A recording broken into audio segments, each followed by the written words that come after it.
Hello everyone. आज हम लोग नेशनल इनकम कैलकुलेट करने का सबसे इजी स्टेप और मेथड को फॉलो करेंगे।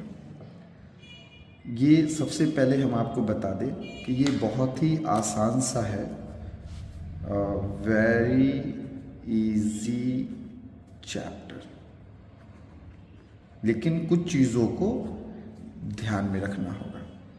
तो सबसे पहले हम आपको बता दें कि नेशनल इनकम कैलकुलेट करने के लिए पहले आपको कुछ स्टेप्स हम बताएंगे जिससे आप इजीली नेशनल इनकम कैलकुलेट कर सकते हैं।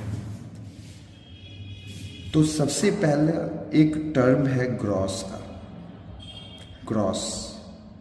ग्रॉस मतलब टोटल, और इस ग्रॉस की मदद से हम नेट डिराइव कर सकते हैं। नेट मतलब फाइनल अमाउंट।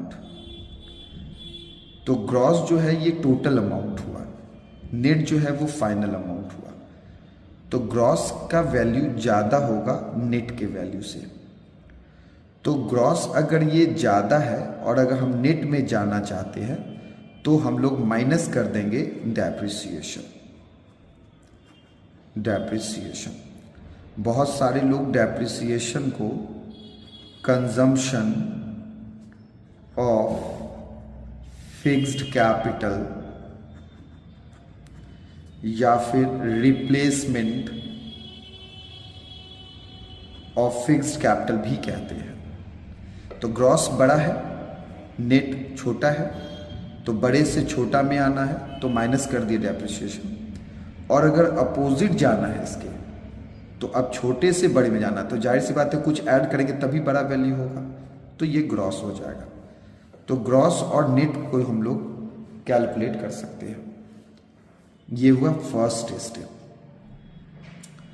सेकंड स्टेप्स जो है वो है डोमेस्टिक का। आप सब लोगों को पता होगा डोमेस्टिक का मतलब हम लोगों की जो ज्योग्राफिकल बाउंड्री है, गवर्नमेंट ने जो बनाया है, जो पॉलिटिकल फ्रंटियर है, जिसके अंदर फ्रीली गुड्स मूव कर सकता है, वो डोमेस्टिक है। और नेशनल आप समझ रहे होंगे। अब इंडिया के अंदर डोमेस्टिक है और अगर आप अब्रॉड जाते हैं तो नेशनल हो जाता है। तो मोस्ट ऑफ दिस सिचुएशन में ऐसा हम ये नहीं कह रहे कि हमेशा डोमेस्टिक छोटा होता है, नेशनल बड़ा होता है, लेकिन एवरी केस में नहीं होगा।